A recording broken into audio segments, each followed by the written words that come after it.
What's going on, guys? Welcome back to the channel. Today I'm going to show you how to replace your cam sensors for Bank 2, your intake and exhaust cams. It's fairly simple. You'll need a Phillips screwdriver and a 5mm Allen key or a socket on a ratchet. Simple as that. So you simply just take off the Phillips screwdriver right here that holds the coolant reservoir. Move the coolant reservoir out of the way. You don't have to disconnect the harness. These are the two connectors. As you can see, I already started.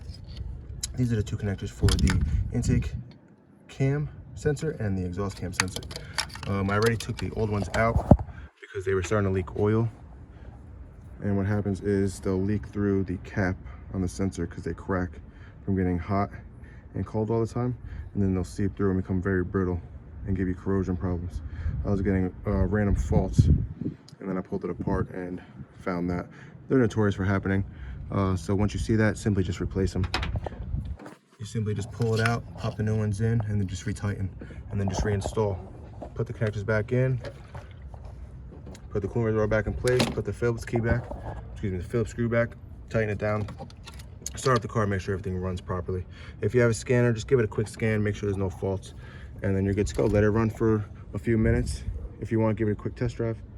Other than that, that's pretty straightforward. Thanks for joining on the channel. Hope to see you again for the next one.